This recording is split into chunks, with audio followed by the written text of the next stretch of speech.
Hi, my name is Dean Orton, and I will be presenting our research on assessing early dental prevention approach to reduce operative procedures. Thank you to all those who have been associated with this research. Despite being largely preventable, dental caries remains the most common chronic disease of children and adolescents aged 6 to 19 years old. Dental caries has increased dramatically in young children since a 1999 report by National Health and Nutrition Examination Survey, specifically for children in minority and low socioeconomic populations.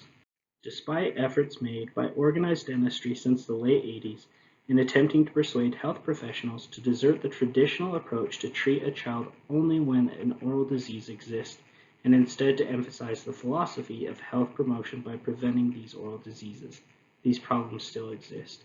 Even today, only a small percentage of children visit the dentist by the time they are 12 months old, as recommended by the American Academy of Pediatric Dentistry. Our objective was to compare the number of operative dental procedures in pediatric patients across groups, and to examine their relationships between the number of operative dental procedures and various clinical and non-clinical factors.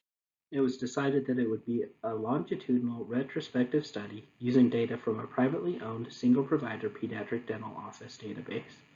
The data that we used was collected from 2003 to 2015, and the sample size was that of 600.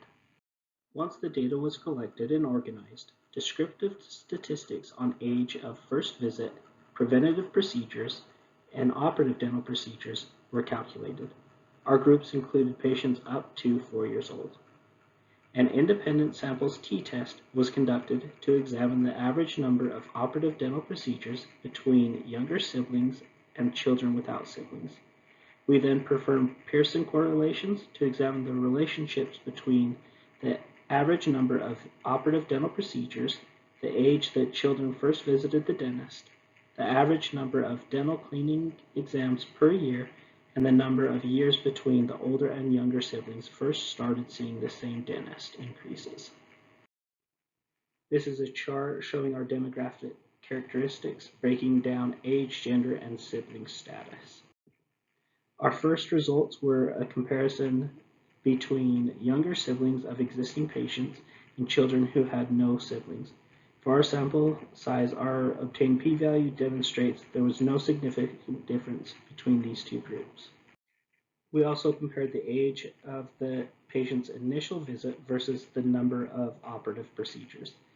There was a positive correlation, and there was a significant difference for the overall group and the children with siblings. Here we compared the average number of operative procedures against the average number of cleaning exams. We found that across different groups, having more dental cleaning exams resulted in less operative procedures. Lastly, we had a comparison of average number of operative procedures per year against number of years between older and younger siblings first started seeing the same dentist. We found that as the number of years between siblings seeing the same dentist increases, that the number of operative procedures that the children had increases. With our data set, we found that preventative dental procedures can lead to fewer non-preventative dental issues, and early dental prevention can lead to better oral outcomes. Future research can be conducted to adjust for years spent at a dental clinic and type of preventative education which was given. Here are references that we used to help with this study. Thank you for your time listening to this presentation.